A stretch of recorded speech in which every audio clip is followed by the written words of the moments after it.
Rich and divine risings, guys. It's your girl Euphoria, the breathwork goddess, tapping in. I miss you guys. It's been 2 weeks.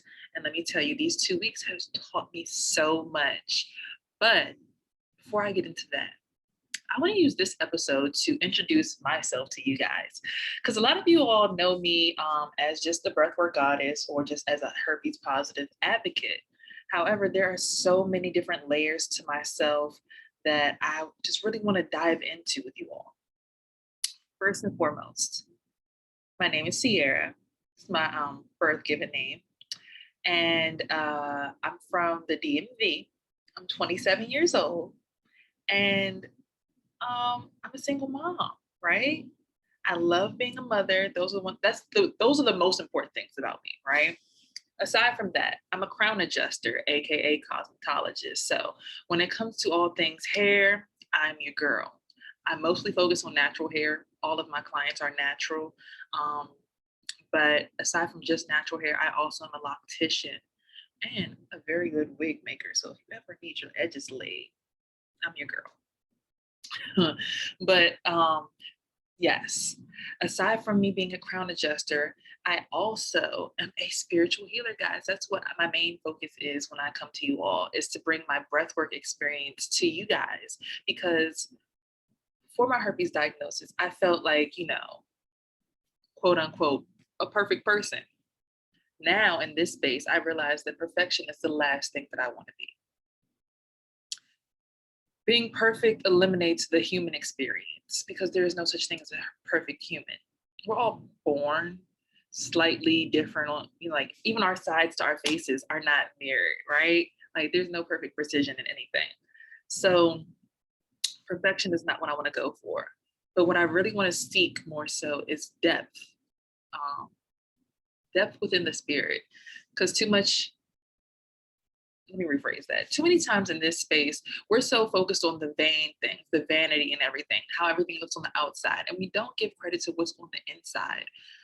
With that being said, I got into my spiritual journey through my herpes diagnosis.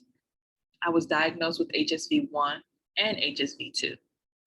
I was diagnosed with HSV1 at 17 years old. So I've been dealing with this for almost 11 years now, guys. Outside of that, I was diagnosed with herpes, excuse me, I said herpes too, HSV2, I believe it was 2019 or 2018. I cannot remember. I'm going to go back and figure that out so I can be precise. But, and that was with genital herpes. But I didn't come out about my herpes and became a herpes advocate until 2020. I believe it was like right after my birthday or something. And I went on to Instagram Live. And it was at that point I realized I need to share my experience with everyone because as an advocate and in all things in my life, I always wanted to share experience and knowledge. But becoming a herpes advocate was something that weighed heavy on me because my family had always told me, I was destined to be a motivational speaker because I bring so much passion into everything that I do, being a fire sign. That's just what we are. We're passionate beings. But then also being, cusp baby, me personally, I'm Sag and Scorpio, 1122 is the day, 1122. So also having that emotion in me and just putting all that emotion into the passion, it really just evokes so much from others. And even within myself, even when I talk myself, I get chills. So when it was time for me to become an advocate, I realized that I had to share my experience with everyone because my goal was to help others in a place that I didn't have help in. When I found out I had herpes the first time, I was in a room in a hospital with my mother, and the lady walked in and was just like, "You have herpes." Because I was having a lot of outbreaks within my mouth. It felt like a bunch of canker sores. And, me being a kid, I was always taught that canker sores were just canker sores. I didn't think anything of it. It was just a canker sore. I thought I had accidentally bit the inside of my cheek or something. I didn't know what was going on. So I went to the hospital and then the lady just came and said, "You have herpes," and then left. And then my mother was just sitting there and was just like, So yeah, you want to get some ice cream before we go back to college? Because I had to go back to school. I was in Eastern Shore at the time. I had to drive all the way back 2 hours to get to school, you know. So there wasn't really a chance for me to actually grieve or really process any of the emotions that happened. Then moving past that, I had to tell my boyfriend at the time. I told him, and the same thing. I have herpes. So when you come back home, when I'm going to see you, and I'm just thinking to myself, like, either everybody has herpes or I really didn't know what, you know. Ooh, let me just take my scarf off and show you these beautiful cornrows. Okay, period. Yes. Yes. I just braided my hair this morning. I had to wash it. So I was going to do a head wrap, but here we are. But anywho, so yeah, I tell my boyfriend at this time, he's just like, okay, whatever. So again, I never was given the true chance to actually process the emotions that I was going through, or even just process the fact that I was just diagnosed with something that is a lifelong virus. Now, I'm going to give you guys a little bit of preface. Before that, I also had chickenpox at the age of 2. Chickenpox is known as varicella zoster, which is also the stem of herpes, varicella. They're basically cousins, you know? So once you have chickenpox, it stores itself inside of your spinal cord for the rest of your life, in your nervous system, just like herpes. However, it only erupts, or you only have outbreaks on the right side of your body. And that is only when you are experiencing stress. Or for me personally, my brother had chickenpox at the time, so I was re-exposed to the virus. So it decided to resurface. So even with my actual herpes, when I'm around people who are also having outbreaks, which is what I did notice later on in life, that if I'm around someone else who's having an outbreak, I'm going to have an outbreak. Or if I'm around someone who's stressful to me, then I'm going to have an outbreak. I'm very empathic to the point where I literally had a friend that had herpes, and we like sat next to each other and hung out with each other for the whole entire day. And next thing you know, we both ended up with the outbreak the next day. So there's that, right? But I experienced shingles at the age of 10. So I'm familiar with this virus. It's been in my body for years. 10, I'm now 27. You do the math. So moving forward, then being diagnosed again in 2018 or 19. I say 18 or 19 because when I was diagnosed, story goes, I have a bump. It's in, I don't want to say, we're going to be mature. It was in my butt. It was kind of close to, it was just in my butt. It was inside. So I'm thinking, maybe a razor bump, maybe when I got a wax, I had an ingrown hair, something, anything, right? I go to the urgent care, and they pretty much tell me and write it off, folliculitis. I'm like, what's folliculitis? Like, oh, it's just a fancy name for ingrown hair. And I'm like, oh, okay. And here's an antibiotic so it'll clear up, and have a good day. Never got a phone call. Oh, excuse me. There was a male doctor in the room, and he was like, you know what? I actually want to test this.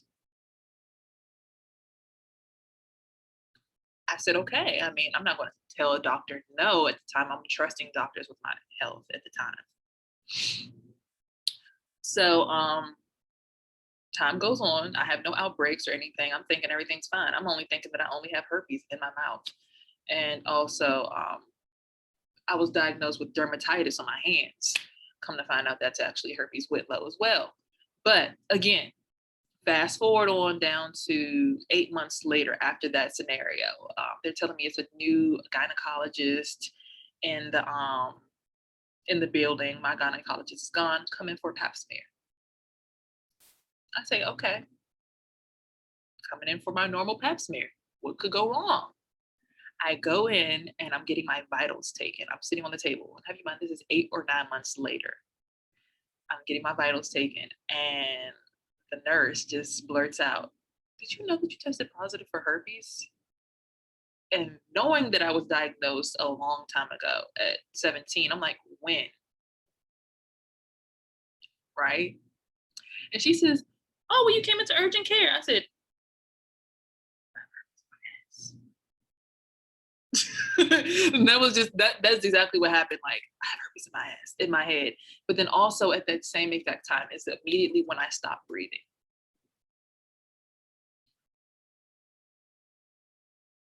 Everything stopped. I felt, wait, who's gonna want me? Who's gonna love me? I have a son. How am I gonna find? I mean, again, at the time, I'm still with the same boyfriend from before, from, you know, back when I was diagnosed at 17. So hearing this in 2018, 2019, I tell him again, I say, you know, I was diagnosed with herpes, but, and he's just like, oh, okay. And even to this day, I spoke to him about it. He says, you know, I never judged you because I always loved you for you. So it wasn't about, you know, anything else but you. And I was happy to be in a space, you know, at the time for those 10 years of my life with a person who did not judge me about anything, anything. And I was able to live freely. So I thought. It wasn't until we decided to end our relationship that I had to actually deal with the stigma. I didn't realize that there was a stigma until I realized, oh my gosh, I have to consciously go into this dating world now and let anyone that I plan on sleeping with, dealing with, oh my gosh, even kissing, because I just thought back, like, all this started to weigh on me and then outbreaks started coming back to back to back. Never mind, the 9 months that they had my results that, you know, passed before that, nothing was occurring. So I also thought about that. Mind over matter. And this is how I got into my spiritual journey. Because at that same time, I was also brought into a new line of work where I was inside of a museum for 8 hours of the day. And the museum had heavily dealt with Buddhist architecture, you know, Hinduism, all kinds of different religions, but they also included spirituality. So with that being said, excuse me, with that being said and being in that space, I began to dive deeper into myself because I was raised as a Catholic and I went to Catholic school all the way up until 5th grade.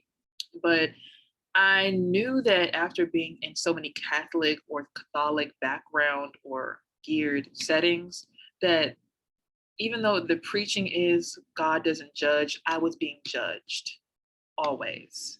Or people around me were being judged. Just like, you know, how you go to church people are always the ones talking about each other. I was experiencing that same thing. So I just knew I had to get to a different space. And God literally, spirit literally painted the path for me. I say God and spirit interchangeably because, you know, some people call him God, some people call him spirit, Buddha, Allah. I feel personally, you know, that name is used interchangeably for different people. Just like we all say, I love you. But when you say it in Spanish, it's te amo. And when you say it in another language, it's something else. At the end of the day, it all means the exact same thing. And I feel personally, after doing so much research on all these different religious beliefs and backgrounds, there's so many similarities in all religions. And all things go back to comedics eventually and stem from that, which is the original. But we're not into that. That's not why I'm here today. Mainly what I want to focus on is just you guys getting to know me. And that is how I got to know myself, by immersing myself in so many different things, guys. I want you to remember this. No matter who you think you are today, try everything at least once, because you never know, you might like it.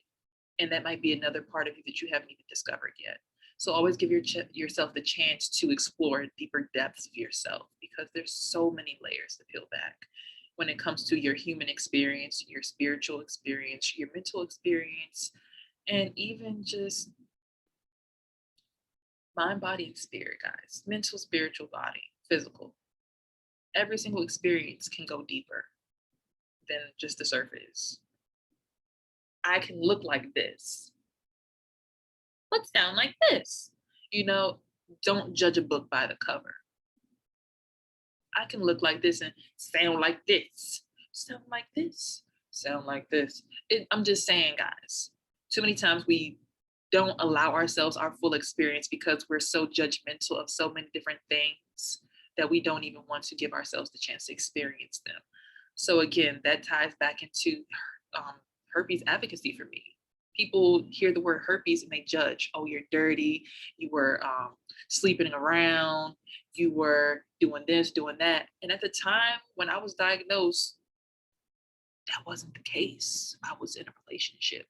Do I blame the person that I was in a relationship with? No, because since I was 10 years old, I've been experiencing the cousin of this virus. And like I said, when getting around someone else with the virus, it then exposed itself in my body as shingles.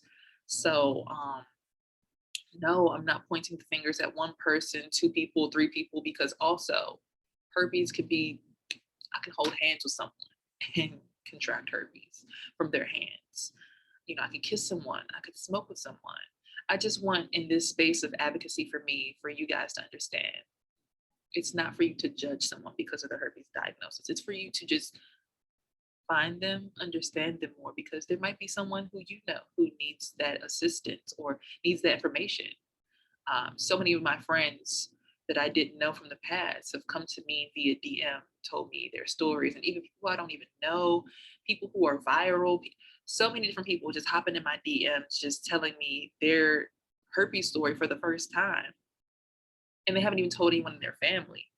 So, you know, I just, in this space of advocacy, want to bring comfort, information, and just a friend to, you know, everyone around me, even people who aren't experiencing herpes, you know, they need love too, because they probably are judging the virus because they never had the chance to understand the virus or have the true facts behind the virus.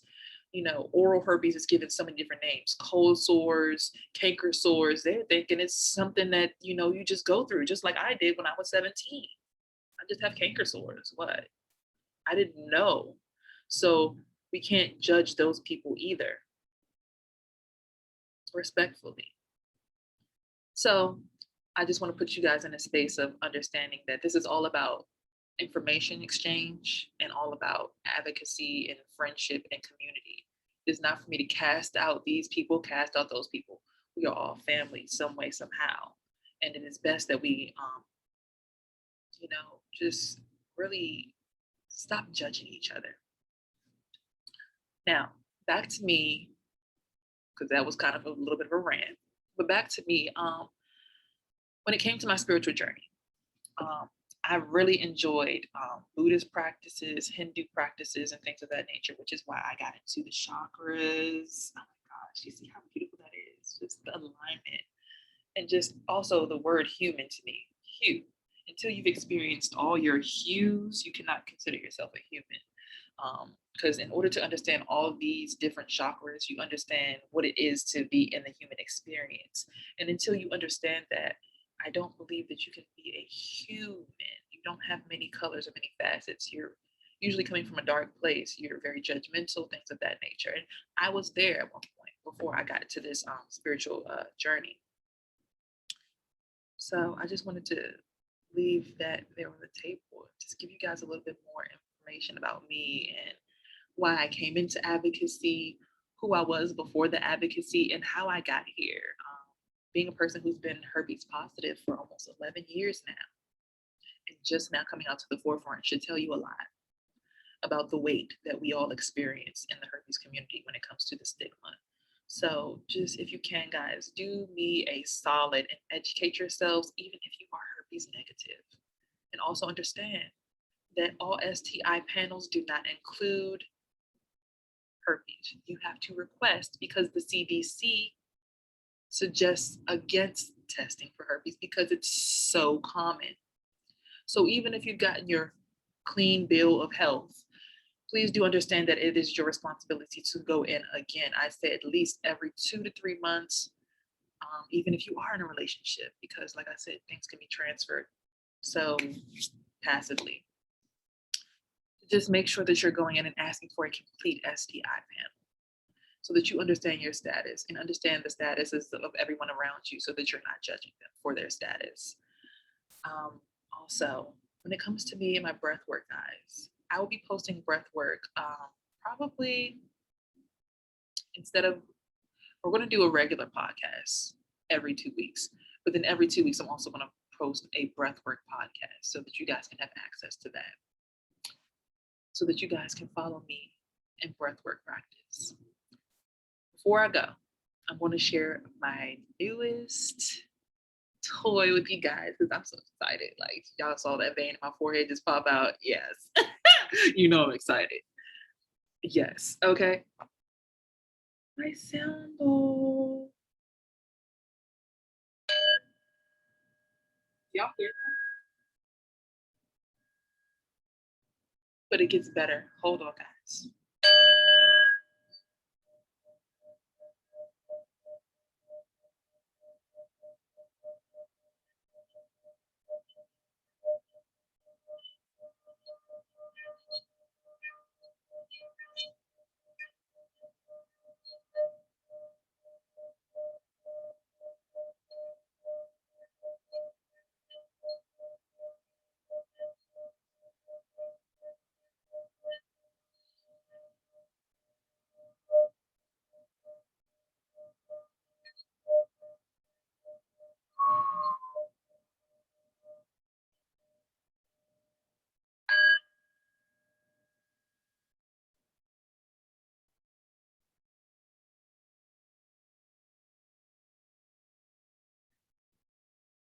I love this thing.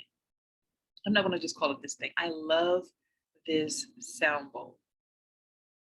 I purchased it at Wheaton Mall for all you guys who are in the DMV area. You know, we're reading this. There's a store in there, and I believe it's called Earthbound. They have awesome clothes, awesome everything in there. But they also have sound bowls, incense, dream catchers, you name it, they have it for your urban, what is the word that I'm looking for? Bohemian person. But yes, I love it, guys. The sound bowl for me, when it comes to meditation, it helps me clear my mind. I can only focus on the sound. So when the sound is now gone, my mind is clear. I'm not thinking about anything from the past or in the future. I am present, which is a gift because we are not all promised the present, guys. So with that being said, you guys, I love you so much. I want to end this off with a little dissertation about herpes. Herpes could never tell me that I'm ugly. Herpes could never take my joy away. Herpes could never stop my flex. Herpes could never take my breath away again. Herpes could never, ever, and that's it, because herpes could never. Okay, guys? Now, if you guys have any more questions or you guys want to follow me on Instagram, you can follow me at Euphoria with 9 A's and an underscore.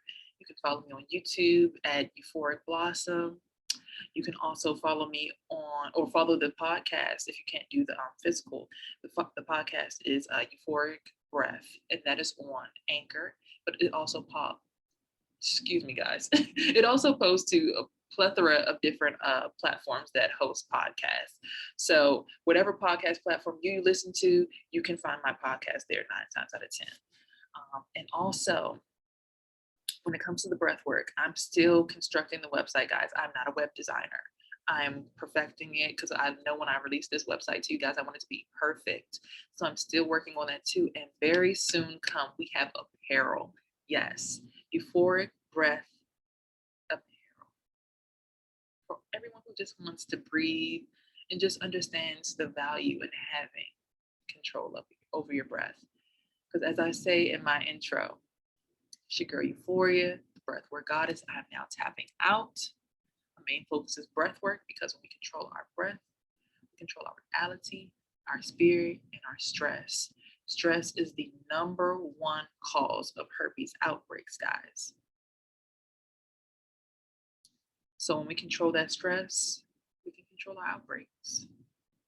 You don't need to necessarily go ahead and get the prescription Valtrex or a cyclovir or all these different things. And if you do, I'm not judging you because everyone's body is different and responds to different things. I personally use vitamin C, echinacea tea, a sea moss supplement, I also use regular sea moss that I blend myself. Additional to that, if you want to, practicing Dr. Sebi's meal plan works. You can put your virus to sleep. No, you're not cured because the second you stop that meal plan, you're back at it. But if you want to put your virus to sleep, I can't blame you. No one wants to go through herpes outbreaks. That's why I breathe and I control my stress levels. But if you are a person who wants to take up that journey and start an alkaline lifestyle, you will be able to read a false negative on your test results. So yeah, it's definitely worth putting your virus to sleep if that's something that you are dealing with on a day-to-day basis. So again, there's so many tools out there, guys. I'm not your only tool, but I'm definitely one of them. Please have me in your toolbox when you're at war with the stigma. I love you guys so much. Thank you guys for listening. And guys, remember, herpes could never. Okay, let me stop. But seriously, herpes could never, guys. Ever.